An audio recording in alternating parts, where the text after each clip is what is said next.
스승님 안녕하세요. 사주 원국에 화가 없고 수로 편준된 사람의 운명에 화가 아주 중요한 역할을 할 때 화가 많은 사람과 사업 파트너나 부하 직원, 친구로 만나게 되면 어떤 상생작용이 일어나게 되며 서로의 부족한 기운을 나누는 것이 도움이 되는지 알고 싶습니다.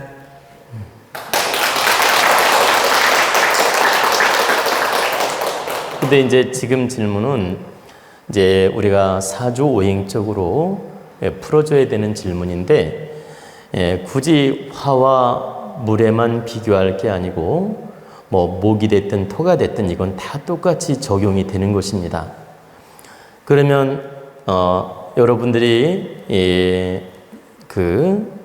이 오행을 공부하면 이걸 금방금방 알아들을 수 있는데, 일단은 최대한 여러분들이 이해가 되게끔 설명을 해보겠습니다. 우리가 수의 기운은 겨울을 뜻하고 수장하는 기운이에요. 그리고 추운 기운이고, 화의 기운은 여름을 뜻하고 발산의 기운이고, 능동의 기운이고, 표출, 표현의 기운이고, 막 성장 기운이고, 드러나는 기운이에요, 화는. 그리고 물은 다시 설명하면 수장, 고요, 저장, 그리고 추운 기운, 내면적 기운, 이런 걸 뜻한다는 얘기입니다. 그럼 상반되잖아요. 그러면 너무 움츠리는 기운만 가지고 있으면 오그라들잖아. 근데 발산하는 기운이 만나면 어때요? 조화를 이루지. 적절하게 움츠리기도 하고 발산도 하고, 이런 조절 능력이 좋아지기 때문에 수기운이 강하면 화기운을 잘 만나서 쓰면 이 부족한 음적인 기운을 조절해 줄 수가 있고, 또 화는 발산의 기운이고 뜨거운 기운이고 양적인 기운이고 드러나는 기운인데, 너무 드러나기만 하면 실속이 없지. 이 음적인 기운, 저장의 기운, 이렇게 고요한 기운이 또 만나줘야만이 이 발산의 기운을 조절해 주어서 중용의 도를 지키게 만들어주거든. 즉, 중용의 도를 지키게 만들어줄 때 좋은 시너지가 생기는 겁니다. 하나만 예를 들어보면, 남자가 성격이 굉장히 밝아요. 그리고 놀러 가는 것만 좋아해. 그러면 여자는 가정 챙기는 걸 좀 좋아하는 사람을 만나야 돼요. 그래야 이 집안이 잘 구성이 이루어지지. 보세요. 남편이 놀러 가는 거 좋아하고 막 발산형이야. 이렇게 막 돌아다니는 형이야. 근데 부인도 똑같은 형이야. 그러면 맨날 집 청소도 안 하고 둘이 놀러만 다니고 막 그냥 이렇게 돈만 쓸어 다니고, 이러면 집안이 되겠습니까? 부인은 좀 저축도 하는 걸 좋아하고 집안 살림하는 걸 좋아하고, 이렇게 내적인 기운을 가질 때 이 밖의 기운을 조절해 주거든. 또 여자가 또 막 발산의 기운이야. 막 놀러 다니는 거 좋아하고 돈 쓰는 거 좋아하고 발산의 기운이야. 그러면 남편은 좀 내적인 기운을 가지고 저축도 잘하고, 보세요, 가정도 잘 돌보고 좀 지적으로 가정적인 남자가 득이 되는 거예요. 그래야 이 집안이 조화를 이루어서 잘 이끌어 가지지. 남자도 똑같이 같은 스타일로 가게 되면 집안 꼴이 뭐가 되겠습니까? 그래서 여러분들이 알아둬야 될 건, 남편이 골프 좋아하고 등산 좋아하고 바다를 좋아하면 아내는 좀 이게 안정적인 걸 좋아하고, 보세요, 가정 돌보는 걸 좋아하고 이렇게 집안 잘 꾸미는 걸 좋아하는 스타일을 만나는 게 이 집안이 득이 되는 겁니다. 그러면 무조건 부인이 집에만 있으라는 얘기가 아니고, 부인도 함께 놀러도 가고 함께 바닷가도 가고 함께 산에를 가도 되는데, 내적인 기운을 말하는 거예요. 내적으로 가정을 돌보는 기운. 근데 부인도 내적으로 가정을 돌보는 기운이 없으면서 함께 울룰랄라 놀러만 다니면 꼴이 되겠냐 이 말이에요. 같이 등산을 하지 말란 얘기가 아니고, 그래서 같이 등산을 하더라도 스타일이 있잖아요. 부인은 살림을 잘하는 스타일이 있고, 또 남편은 이렇게 외적으로 일을 잘하는 스타일이 있고, 이게 밸런스가 맞을 때 서로가 득이 된다. 그리고 하나는 돈을 좀 적당히 쓸 줄 알고 하나는 챙길 줄도 알아야 이 집안이 잘 이끌어 가지는 거예요. 근데 둘 다 막 잘 쓰는 스타일이야. 남는 게 없어. 또 둘 다 안 쓰는 스타일이야.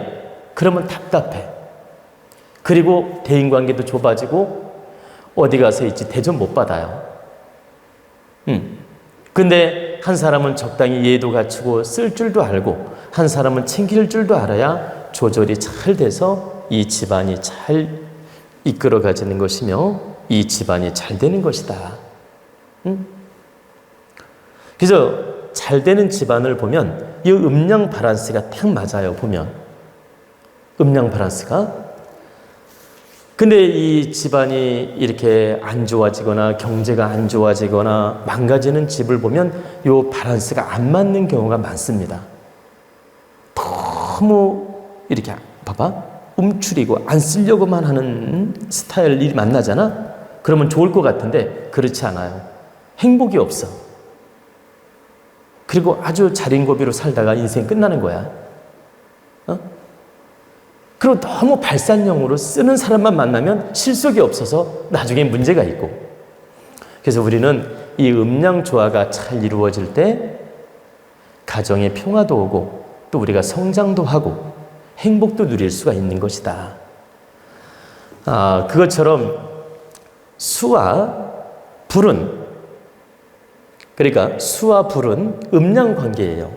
하나는 발산, 양적인 기운, 하나는 음적 기운, 움츠리는 기운, 저장하는 기운.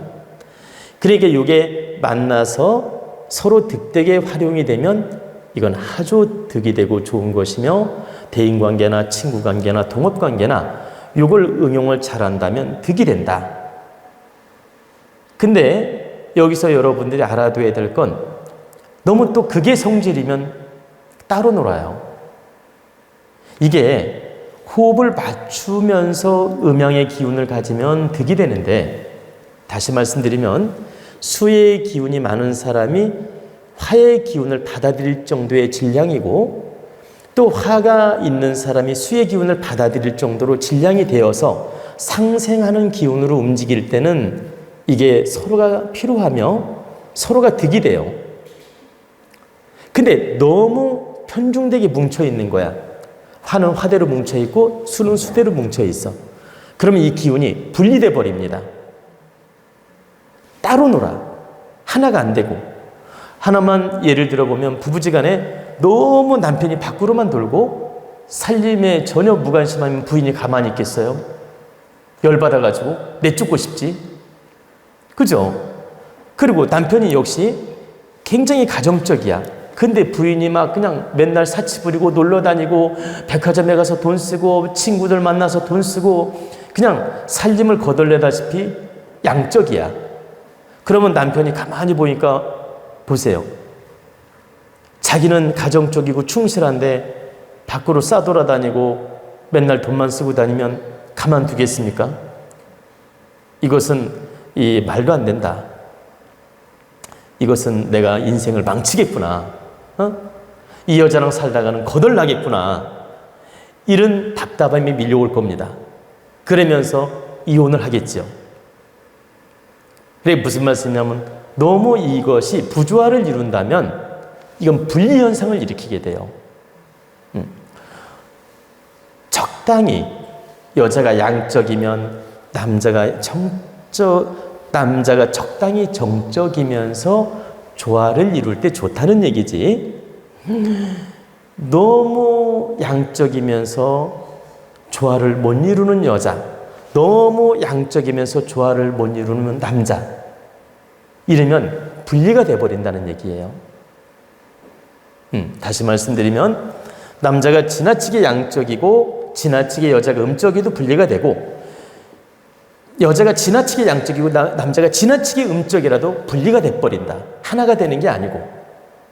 그래서 우리는 이런 화와 물, 이것은 음양관계인데 이게 적당하게 조절할 수 있을 때 하나가 되면서 도움이 될 수 있는 것이지, 무조건 물은 불을 만나야 좋다, 불은 물을 만나야 좋다, 이렇게 단편 논리로 정하면 안 된다. 음양이 조화를 이룰 수 있는, 음양이 조화를 이룰 수 있는 조건을 갖추어지면서 상생을 할 수 있을 때만이 득이 되는 것이며 좋은 것이지, 너무 편중되게 기운을 가지고 있게 되면 이건 하나가 되지 아니하며 분리가 된다. 그래서 우리가 지나치게 이렇게 부부가 음양으로 나누어지면 결국 깨지는 것입니다. 그래서 여러분들이 이런 이치를 알고 남편이 조금 양적이면 내가 음적으로 조절하면서 상생을 하면서 이해해주고 살고, 또 아내가 좀 양적이면 내가 음적이면서 조절해주면서 사는 것이 좋다는 의미지, 이게 지나치게 되면 이것은 분리현상을 일으키게 되며 득되는 게 아니라는 뜻입니다. 아시겠죠? 네.